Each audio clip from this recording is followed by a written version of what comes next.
Welcome to the L36 podcast, where global adventures, transformative stories, and cultural insights come together, expanding our perspectives and inspiring us to grow. I'm your host, Stephen Pierce, with my co host, Nina Winstead, and today we are speaking with Shoshanna Sumka, a renowned global leader and expert in experiential learning. Just this past 4th of July, we were with some friends and she said, "Oh, I wish I was at camp for 4th of July." I said, "Why?" She said, "Well, now I understand the Sugar Act of 1764. And I was like, "What?" She connected two things that were seemingly different, but then she made the connection in her mind. Interesting. So Shoshanna has dedicated her life to guiding students and educators through transformative experiences in diverse settings across Kenya, Belize, Ecuador, Indonesia, and beyond. Today, she'll share how experiential learning can profoundly shape our understanding of the world and ourselves. Hi, Shoshana. Welcome. hi, Nina and Steven. Thank you. It's so great to be here. Yeah. Thank you so much for being here. Just a leader, a global leader in experiential learning. So, if we could start off, and feel free to take your time with this initial answer so you can set the stage for us of what it was like when the lightning struck and you thought, I'm going to make experiential learning my specialty my whole life. That's such a great question because so much of my life doing this work, I had no name for it. I didn't know it was called experiential learning. Mm-hmm. And, there are many, I can see the journey. There are many twists and turns that it took to get to experiential learning. The one moment when I tied it to education was when I was working with an environmental activist organization in Ecuador. And I was trying to save the rainforest, like all young, idealistic 20-year-olds want to save the rainforest. And 44-year-olds. Yes. Okay, great. I was fighting. We were, wanting to keep these oil companies out of this pristine, biodiverse rainforest area. And I thought, you know what, this would be so much easier if everyone knew about it. If students and more people in the U.S. knew what was happening with the American-based oil companies. And so I thought, oh, I could go into study abroad and bring students to the Ecuadorian Amazon to learn about the impacts of oil extraction and drilling in the middle of pristine, biodiverse rainforests. So that's where the education piece came in. But I myself had been a study abroad student. So it was like it coming full circle because I had lived with a host family in Indonesia. And Wow. This was in a rice farming village in Indonesia, which was radically different than any experiences I had had in my life. Where were you originally from? So I'm originally from outside of Washington, D.C. Okay. In the suburbs in a town called Silver Spring, Maryland. Okay. And even though I went to high school in Kenya, which was an experience that totally opened my worldview to other ways of being and doing in the world. Going to live in a rice farming village in Indonesia was even more different than that. Wow. And I had this experience where I became so close to my host family, to this Indonesian family. I learned to speak a little bit of Indonesian. We could communicate. And I think we loved each other. Like they were like my parents away from home, and they loved me like a daughter. And it was a beautiful relationship. And the thing that was most special about it, and I think the piece that transformed who I was and the way I thought about the world was learning about Islam. I'm Jewish. I grew up Jewish in a Jewish community, and this was a Muslim country, and we shared our religion. And so we learned more about, comparative religions than any college level class I could have taken would have ever taught me. And there's this one story around Hanukkah time. My aunt from the US had sent me a care package of Hanukkah candles, like the little candles that go in the menorah. And I said, oh, but I don't have a menorah to put the candles in.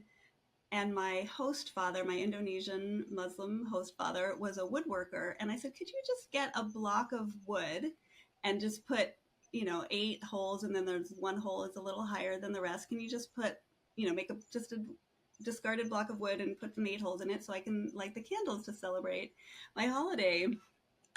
And he said, sure, I'd be happy to, but what's the picture on the box? And I said, oh, that's a picture of a traditional menorah from the temple days. That's really fancy. That's just, the marketing on the box. Well, a few days later, he came out of his woodworking studio with this gorgeous 1.5 foot tall menorah that he had modeled intricately from the picture on the box of this menorah. So that's beautiful. It's like my Muslim Hanukkah menorah that I always Yeah. cherish. And it to me, it symbolizes those relationships that you have across difference. Yeah. How beautiful. What a beautiful story. And you were how old then? I was a junior in college, so I was, 19, 20. Yeah. Wow. Yeah, really transformative for me. Yeah, at that age. Yeah. I could see that. And I know we jumped right into like what's really sold you on this concept of learning through experience, but could you define experiential learning from I guess from your practitioner academic perspective? Mm-hmm. Yeah. So we describe it in different ways. It often depends on the audience. So sometimes we talk about it as learning through doing. David and Alice Kolb are researchers who describe the learning process, and they came up with the experiential learning process. And what they've observed is that all adults, for all children and adults, learn through experience. Mm-hmm. So you experience something, you think about what happened, and then you apply it to the next. So in a nutshell, experiential learning is learning through experience, reflecting on that experience, and applying it to a future project. Great. So in theory, if you experience something and maybe didn't have the time to reflect on it or didn't have a time to tinker with this new knowledge, you probably won't learn it, right? Just experiencing probably not. Yeah. Might not be all there is. You can have an experience without learning. Mm-hmm. Okay. You could also have miseducative experiences, right? You could have an experience and then maybe learn maybe not a great thing from whatever happened. If you don't have teachers or guides, mm-hmm. Scaffolding it and providing the learning and the knowledge around it. What a cool term, miseducative learning. Happens to me all the time. Yes. Yes. You learn the wrong thing from that. You learn the wrong thing. Yeah. Yes. We hear that. I think I hear that in like situations in relationships, personal romantic relationships. They'll start dating all of a sudden, and one date doesn't go the way that they want. So they think, oh man, this is how they go. This is going to happen again and again. And that's not really the case. Maybe like starting off with the negative experience might be miseducative. Yeah. Mm-hmm. Without the mentors. Yes, without the mentors are critical. Yeah, the scaffolding, really, the scaffolding, like you said. The scaffolding and the mentors. Yeah, and very helpful. Setting the intentions, the goals. Yeah. Yeah. Know where you're going with it. Yeah. Yeah. That's great. Well, then, most of our audience are adults. Our audience are adults. I don't think there's any toddlers. So. Maybe our kids will watch it. Yes, right. Yes. Our toddler, like, learn about this. So you mostly focus on programs at the college level, right? K to 12. Oh, sorry, K to 12. You mostly focus on. I used to work with college students. Oh, okay. Yeah, it's been like 15 years working with college students. Okay. And now I work with K to 12 educators. Great. So you mostly work with K to 12 educators and how to help them improve learning. But as adults, we don't get the benefit of maybe a formal education system, mentors by our side all the time, the infrastructure. And yet learning is, one of our just gifts that we have on this earth. And as adults, we don't really get to exercise it as much as we would like. So how can an adult maybe informally grow and learn through this experiential learning model, if you could just kind of imagine one up? Yeah. I mean, I always think about, I try to be a lifelong learner, right? That's part of the experiential learning process, right? Like we don't ever stop learning. So how can we create experiences so that we're continually learning and reflecting on them? And one of the things that we do with the nonprofit organization that I help lead is their deep learning institutes.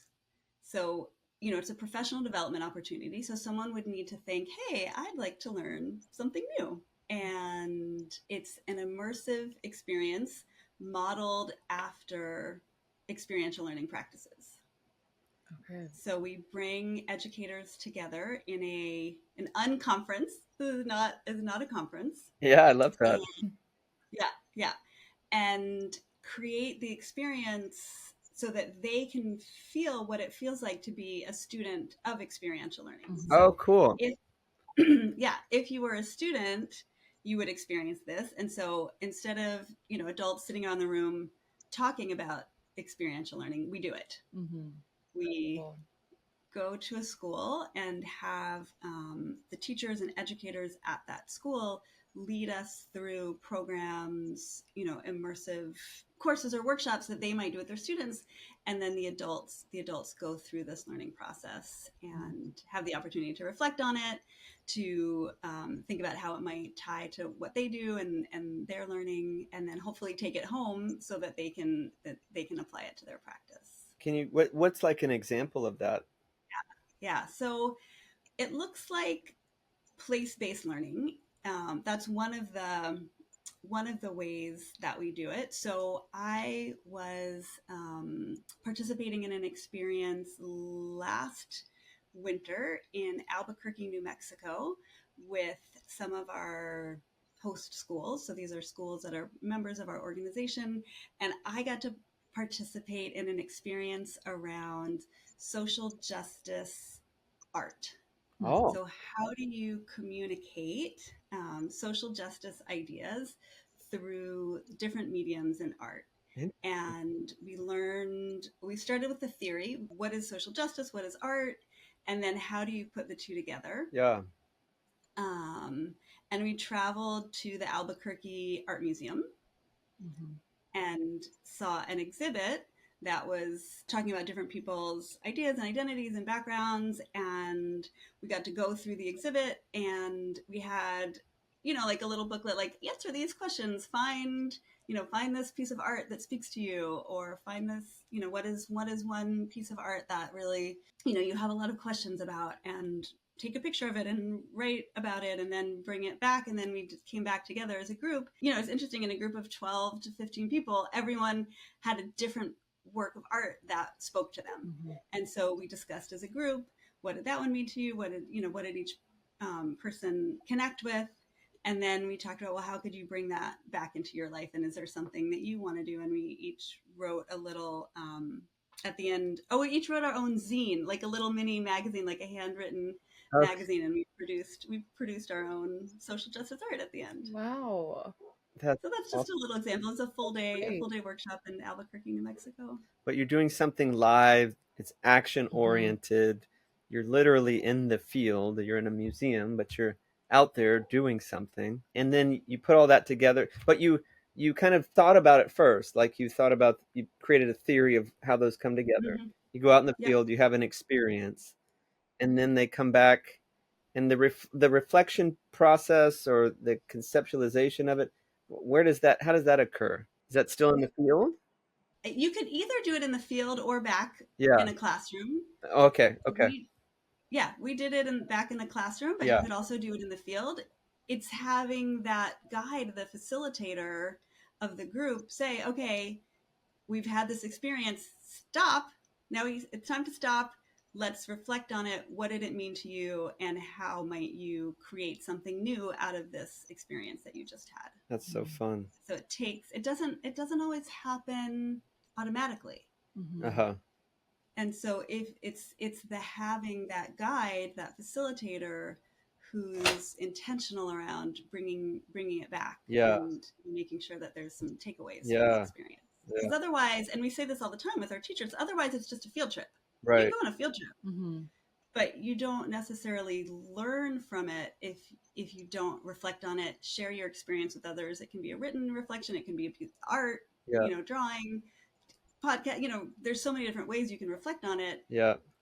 and then think about, okay, well, now what's next? Yeah. What's the implications of it? Yeah. Yeah, that's neat.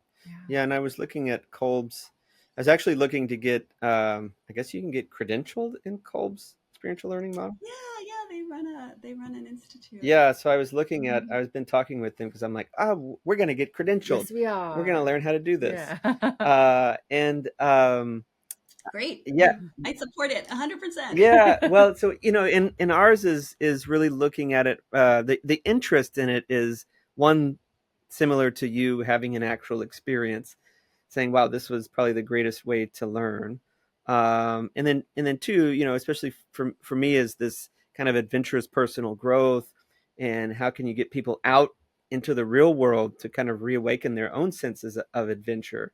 And I just felt like this experiential learning model was such a critical component to that, because it, like you said, it gives it the scaffolding to say, okay, don't, you're not just going out to on a field trip, like you said, or to be a tourist. Yeah, or to be a tourist. Yeah, exactly. Yeah, you're actually making meaning of what you're doing, and for us, I'd love to position it to where it's, you create personal growth from that experience. You grow. So yeah, I love it. Yeah, I love that we have that shared connection, because it's once you find people who are sort of bought in, it's really fun to connect around. Well, how do you do that actually? Yeah. So once you know, this is the way I want to do things, and then it's really fun to talk to practitioners and say, well, how do you do that with your experiences? Because I know you two like to travel, and so how do you build that together? Right. How do you bring it all together? Right. Are you asking me? Kind of. Oh, I was like, interviewing me. We don't ever get a question. Yeah. So we went to Italy, right? Right. And we took we actually met a film crew there, and we had about 10 people total that went with us, but one of them was actually a creativity coach. And so we would, ours was similar. We had, our field trips, we went to the museums, but we also sat down in very intimate settings with actual artists and philosophers, of all kinds from all over the world. And the people that came with us were artists as well. And so we would, some of it was literally in the field doing, actually painting, but just like you were saying, going to the museum. Helen Bradley, and I just loved it. She said, okay, bring your pen and your pencil and go through the academia, go through the Bargello, and find an art piece that speaks to you, and then write down what it literally speaks to you. What is it saying to you? What does it want your soul to know? And I was like, oh man, what does it want my soul to? This is something. Then I had a field day with it. Yeah. And it was like, and poetry came out. So I'm writing poetry, and I would never do that in the academia. I would be like any other tourist. Apparently on average, at tourism, you spend 2 seconds in front of a painting. Like that's the average. And so, yeah, check. I've seen all this. But this kind of experiential learning model where you stop, you make meaning out of it, you reflect on it. And so we had a lot of stuff that was in the field. And now what we're doing is we're taking the actual film that we made, and I'm bringing people into this, I call it immersive storytelling, where people literally come into the storytelling and we review the transcripts of what the philosopher and what the artist was talking to us, and we're putting that together as a film. And so that's going to be how we create our next film, is literally people joining us to make the film. So, Mhm. and we make I meaning love from that it. so much. Yeah, like what? Yeah, I love that so much. Yeah, so that's it. Yeah, it's an opportunity to really create core memories versus Yes. just Hmm. memories that Yeah, when you look at your pictures on your iPhone, then all of a sudden you remember that you even did it. yeah, These are core memories. yeah, And Yeah. I yeah. think one of the concepts, and these are also because it was trying to cement certain concepts that Helen Bradley was trying to get us to understand, to get free first, not focus on the aesthetic of what things look like, to become Mm-hmm. free and then express, but then also to understand that creativity and beauty is our birthright. It is Mm-hmm. what we are. And there's one thing to say it and be able to regurgitate the words, and there's another thing to believe it. And I think that's what you do. You help adults teach kids how to really know something. Mm-hmm. Mhm. And yeah, and we just kind of do that with kind of these foo-foo woo-woo concepts That's right. that we feel like is going to be of service to them when they leave this trip. They're going to go back into the work with their head held a little bit high, knowing I'm creative and I'm That's right. free to Yes. express that, and they're That's going to be right. Yeah. empowered. That's right. So I love that's kind of I Yeah. love that yeah, so thanks much. for asking us a question, because it's like, yeah, we like what we do. That's right. That's great. I like what you do too. I like what I do. Yes. Yeah, Yeah. yeah. Yeah. I have a funny story about creating like those core memories or like the core learning for kids. And this is actually with my daughter who's a fourth grader, and Oh my goodness. she goes to a summer camp over the summer. It's a sleepaway camp, and it's an immersive, like experiential learning. That's actually where I got my start, was at this summer camp. I went there as a kid. Now my daughter goes Whoa. there. And there was a piece of learning that it took almost a whole year for her to solidify, to turn it into a core, to find the meaning from it. But she said this funny thing. We were just this past 4th of July, we were with some friends, and she said, "Oh, I wish I was at camp, at my summer camp for 4th of July." I said, "Oh, why?" She said, "Well, now I understand the Sugar Act of 1764." And I was like, "What?" So she connected two things that were seemingly different, but then Mhm. she made the connection in her mind. Interesting. So at summer camp on 4th of July, they have an American independence theme simulation and games, and there was one game where someone had to eat sugar really, really fast because the sugar was about to get really expensive and they weren't going to have sugar anymore. So she remembered that was so fun trying to eat sugar really, really fast. Yeah, there you go. And then she connected it with her history class in 4th grade about the British taxing sugar in the Sugar Act of 1764. And that's why they did that activity at camp. Wow. Interesting. Wow, your fourth And grader so, actually also very much sounds very bright though too, well, to Right. be making connections constantly. but that's what experiential learning does. She remembered it in Yeah, her body, right? Sugar Mm-hmm. is delicious. yeah, You Mm-hmm. remember that, yeah. and so then it's easier to connect the history and like the academic learning, Yeah, Gotcha. remember it in my Yeah, I and body. it love makes it. it fun. Yeah. I certainly remember Italy in my body. I remember all the All the pasta. pasta, That's right? there. Yeah, no, thank you for that story. So, what elements are a part of a successful experiential learning model? Because I'm sure there are some things that, like, if someone isn't comfortable sharing in the group, then they don't get that reflection bit. Or Hmm. if the scaffolding is not properly trained. Tell me, what's a part of a successful or unsuccessful experiential learning system? It sounds like you two really get it. You understand the scaffolding piece and creating the space. It's important to create a community. I would say building community is the first piece. Mm, Mm, And okay. so creating that space where people know each other, where they feel seen and heard, where they feel a sense of belonging, that's the first really important foundation. Sometimes we talk about setting group norms or expectations, like how do you want to be in this group.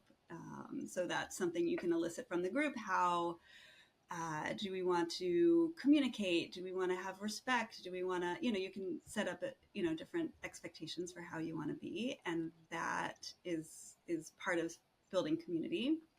We do icebreaker games.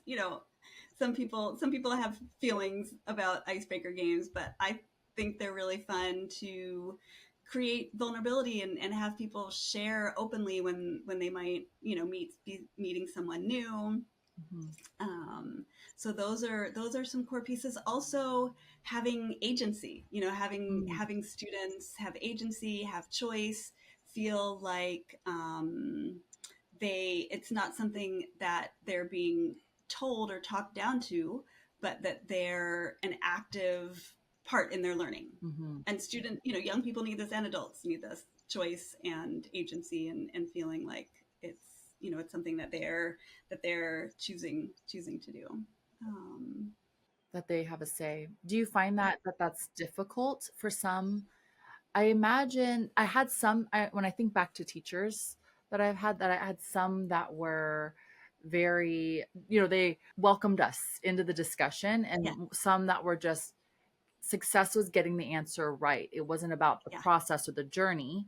And of course, from what we know about learning, the information stuck more when we were engaged with it, even if it didn't look perfect. So do you find it challenging for that theory to be implemented properly?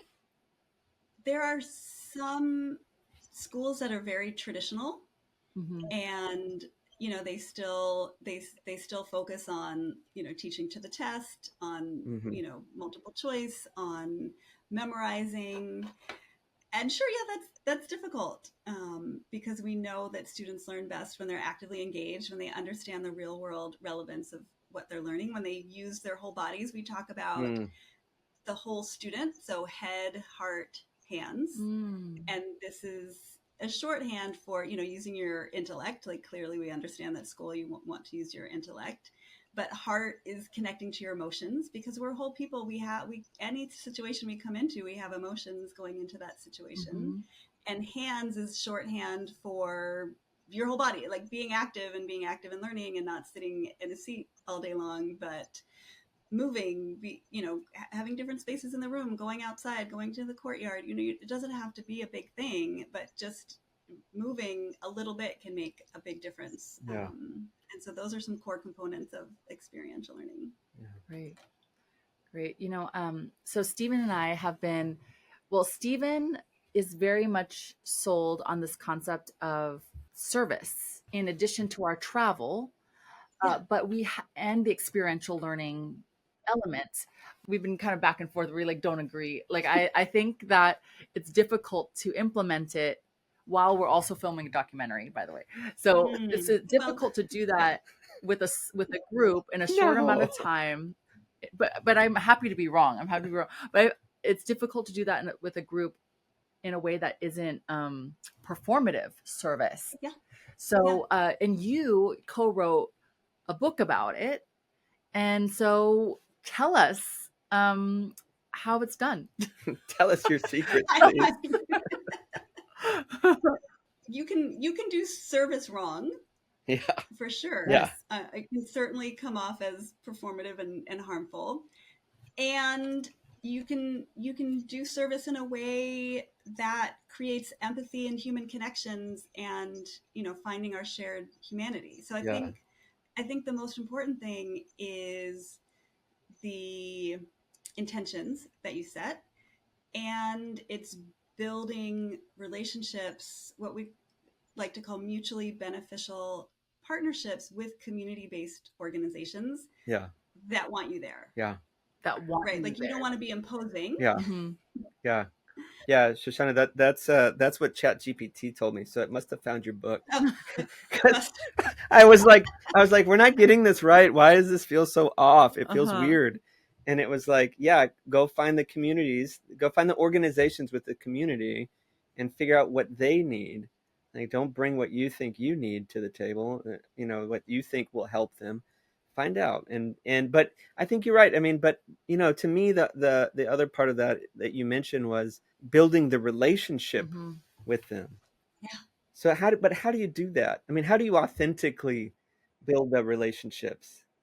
It's funny that you mentioned dating before, because sometimes you can use I think we even put this in the book, using dating as a metaphor. You wouldn't like go to community-based organization and be like, I want to get married. Mm-hmm. Mm-hmm. Like that would be a Yes. little bit, Mm-hmm. Yes. yeah, yeah. Gotcha.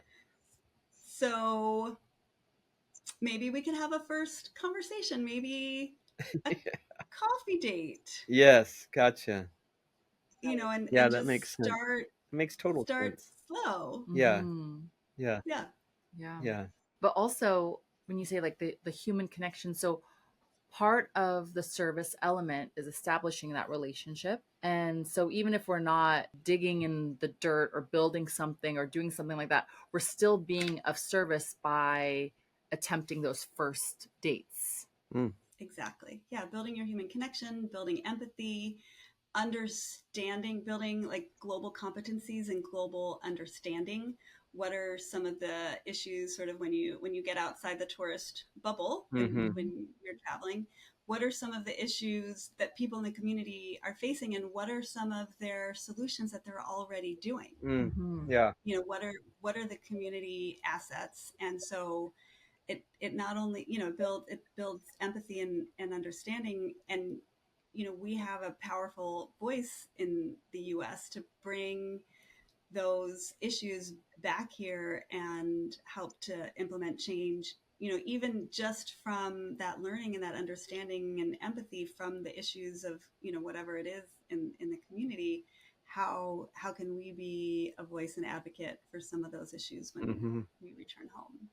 Mm-hmm. Interesting. Yeah. Wonderful. So to I hope I don't sum it up too crudely, but as adults, we want to really reap the benefits of experiential learning. We really have to get up and experience something, ideally maybe with another person, and after that allow ourselves to have a conversation, to reflect upon it, and then maybe try to take action in some way afterwards. Like that would be kind of, Yeah, you got it. yeah, You got it. That's okay, it. got It's it. actually Got pretty it. simple Got it. when you think about it. Yeah. Yeah. Yeah. Yeah. We have this concept of the hero's journey Mm-hmm. um, in documentary filmmaking, where a character goes through and they get their call to adventure. And I imagine your call to adventure was just your travel experiences, maybe your high school in Kenya, or maybe it was that specific experience with your menorah. Mm-hmm. So after you go through this experience, you go through these challenges, you come out with this hard earned lesson and this elixir that you want to share with the world. So if you were to redesign learning and that transition for youth to as they transition to adulthood, and it was exactly how you wanted it to be, what would that look like? I love that question so much. You have such great questions. So remember I alluded to this summer camp that I went Yes. to? I think that we have a lot to learn from summer camps. Mm, My camp is called Mosh. We just dropped my daughter off there Mm. Mosh. this morning, for a 3 week overnight. So Oh my I'm God. missing her, thinking Yeah. of her. I Yeah. know. But some of those core components that and maybe it's just because I dropped her off this morning, I'm thinking about camp today, but those core components of belonging and being able to be yourself, Yeah. creating a space where you can be who you are and and be active. Another piece I think that's really helpful in adolescence, and we have this in Judaism, right? It's a ritual, like a bar bat mitzvah or some kind of coming of age ceremony, and camps make up all these silly rituals Mm-hmm. that there's the final night, or there's the campfire night, and there's the singing, or there's the plays. And I think having these rituals to mark the different transitions would be really great to Mm. Love include that. in whatever this imaginary thing is that we're creating. And silliness and games and joy and happiness. This is what we all, it makes it fun. It makes the Mm-hmm. learning fun. Yeah. And then what's the purpose, right? Like, so what is the purpose? Why are we doing this? What is the connection to real world learning. And I think the last thing is like leadership for everyone. Every I student, love that. every child, everyone has leadership potential, and it's not, it's not encouraged. It's not built in traditional school settings. So how do we build a summer camp like experience where every kid gets to be a leader? Leadership for everyone, and they get to draw on their strengths and lead the group in discussion or whatever piece it is that is their strength, right? Like I am a dancer, and dancing was always my thing and my strength, and so I would lead the dance group at camp on every Friday night, and would do a little modern dance choreography, and that was my thing, and I got to shine for that. Cool. Those 3 minutes when it was time to perform. So we're going to your camp. Yes. Sign us up. Can you make no, but it's not just a camp, right? What if we do it all year? Yes. All year long. Yes. Yes, that's okay. how we do anything. Eternal camp. Because nobody wants to leave camp. Camp is like too much fun. Yeah. So why do you want to sit in a boring desk Right. all day? Right. All day long? I couldn't agree more. Yes. Yeah, we're doing camp all year. Okay, I'm in. Belonging, rituals, invite some silliness, and leadership. I love the leadership. Everyone's a leader. Yes. Yeah, I love that's that. grand. Awesome. Grand. Is there something that you are that's keeping you up at night right now? Something that you are just obsessing about, that you're so curious about, that you're absorbed in? Like, what is your magnificent obsession right now? On something good. Something positive. Good, please. Something, yeah. I mean, you can share the spiral swing things, but hopefully something positive. There's spirals. Oh my goodness. I don't think I have an answer for you. Oh, okay. Well, then I have another question then. Okay, so based on the work that you're doing right now in experiential learning, what is your hope for the world in the future? Yeah. That one, my hope for the world, my hope for the future is that kids get out of their desks and into the world and are able to be their true, authentic selves, and that we come together as a community and as a society to solve the issues around us. I think we can do it. We're doing it. I think we can. We're doing it. Wonderful. Yeah. Thank you so much, Shoshanna. Yeah, my pleasure. Thanks for giving me this opportunity. It's an honor. Thanks. Wonderful.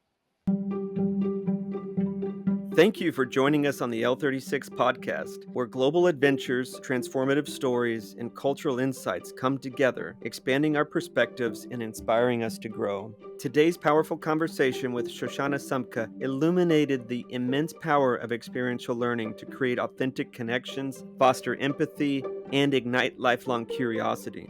Shoshanna reminded us that true learning occurs when we immerse ourselves fully, reflect deeply, and apply our insights meaningfully in our lives. Remember, transformative learning is not limited to classrooms. It happens everywhere we dare to explore. If this conversation resonated deeply with you, we'd be grateful if you'd subscribe, leave a review, and share this episode with someone who might benefit.